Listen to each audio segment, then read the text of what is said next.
This one's fantastic. Housing and Urban Development Secretary Ben Carson really showed off his complete incompetence around his job and his condescension toward Congress when Representative Katie Porter, a California Democrat, asked him about real estate-owned properties known as REOs. Okay, so that's the acronym, REOs. And if you don't work in this area or in real estate, or you're not expected to know these acronyms, but as the Housing and Urban Development Secretary, we really would hope and expect our secretary to know what an REO is. Unfortunately, during his congressional testimony on Tuesday, he was mistaking the REO for a delicious chocolate cookie that's sugar-filled and white. So let's find out, because I don't think I know what this cookie is. As you look it up, I'd also like you to get back to me, if you don't mind, to explain the disparity in REO rates. Do you know what an REO is? An Oreo? No, not an Oreo. An REO. REO. Real estate? What's the O stand for? Organization. Owned, real estate owned. That's what happens when a property goes to foreclosure. We call it an REO.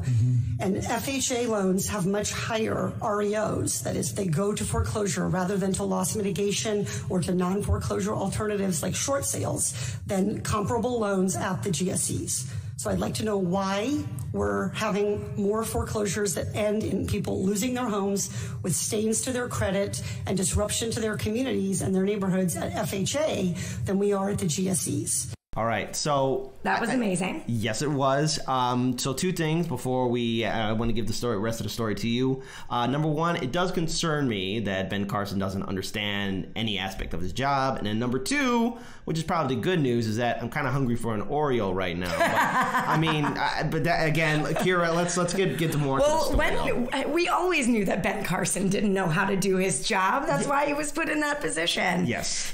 Okay, so Secretary Ben Carson, he was testifying before Congress because to defend basically a budget proposal that would cut 16.4% from HUD's budget, would raise rent as much as 150% on folks in subsidized housing, and would make it more difficult for undocumented immigrants to access affordable housing. So, through my laughing, I'm actually doing a lot of internal crying right now because this is some serious shit right here. The hearing comes less than a week after the Government Accountability Office wrote a letter to Congress that HUD broke the law when it spent $40,000 for a 2017 dining set and dishwasher for Carson's office, if you guys remember that story from, last year, 2 years ago. So HUD's Federal Housing Authority had more REOs than did the government-sponsored enterprises, which are quasi-government, privately owned entities established to improve and make possible the flow of credit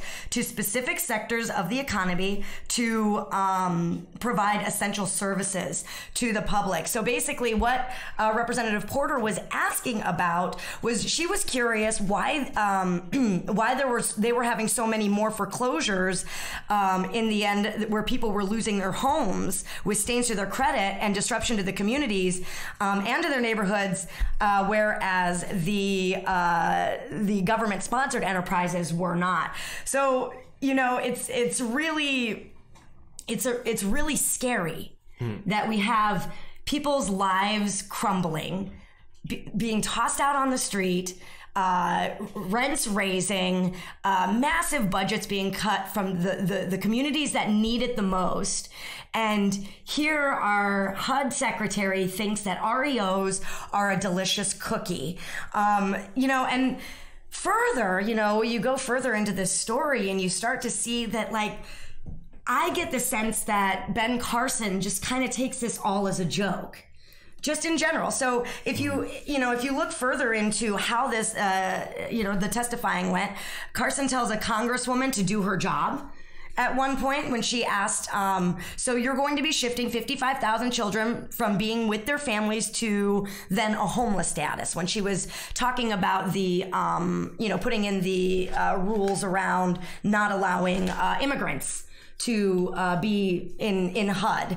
And he replied, well, maybe what will happen with them is that you and Congress will do your job and solve the problem, which is just really flippant and really, you can see how the Trump administration all the way down refuses to take responsibility for their job and for, you know, the positions that they've been vying for all of this time. It's like, why did you want this job if you aren't planning on doing the job? There was one other one, something with Ayanna Pressley, or she was asking him questions, and she basically was, he was wasting her time, and she basically told him like that he can't do that. So, and then at the end, just to prove my point a little bit more and how flippant he is with his responsibilities, after the hearing, he tweeted a photo of himself tagging Representative Porter, saying, "Thanks for your part in today's hearing. Hope you like these Oreos." And Representative Porter is quoted as saying, "I was asking serious questions about serious problems that Americans are facing. The foreclosure rate continues to exist at FHA, and the foreclosure proceedings and processes have been bad for over 15 years. For over 15 years that I worked on the issue. I was coming in with a series of serious questions, and I was hoping to get serious answers." Okay, so I just have a couple of comments on this. This is the problem with neoliberalism and the establishment system in which created an opening for an administration like Trump to come into power. This is why we need to have free and fair elections. This is why we need to really vet our candidates. This is why we got to get money out of politics. This is why we have to step up and get actively involved in this political system, especially for 2020. Because if we want to beat Trump, not impeach Trump, but if we really want to defeat President Trump and his administration, as well as neoliberals who want to, continue on with their 1% agenda, we're going to need people who are going to be going to do their job. The housing crisis is real, and we are long overdue for another economic collapse. If and when that happens, whether it's tomorrow or a few months from now or either during the election cycle, it is a reality. And we have someone who is in power, who is in office right now, who doesn't know the difference between an Oreo and an Oreo, and was trying to make a joke about the whole thing. And doesn't care. And so I think for a final note, I think I did more homework for this story than Ben Carson has done in his entire time as the HUD secretary. I would be willing to bet money on it. I not only will I think you would make a lot of money off that. I think also there's something mentally wrong with Ben Carson. He's just sleepy a lot, right? Well, do you think he's just on a lot of downers? I don't know. Either that or he wasn't really expecting to get this job and he's just trying to wing it as best he can. But the consequence is that all of us, the taxpayers, are going to be dealing with it because this is a very severe threat. And if we don't have a strong, progressive, independent candidate that's going to take on President Trump and his administration, we're going to have this administration for another 4 years. I mean, let's face it. Everyone in the media thought that Trump wouldn't win in 2016. But it happened, and this is the consequence of when you have a neoliberal system and hand it over to an administration like Trump. You're going to get absolute power and no responsibility. Hey, did you like that video? Well, guess what? You could subscribe to our YouTube channel, hit that ring bell notification, and that way you get updated when we upload content to our YouTube channel. And if you really like what we do, please check out our website, hardlensmedia.com. There you can find our other social media sites like Facebook, Instagram, Twitter, Spreaker. And if you really want to support independent media, we have a Patreon page.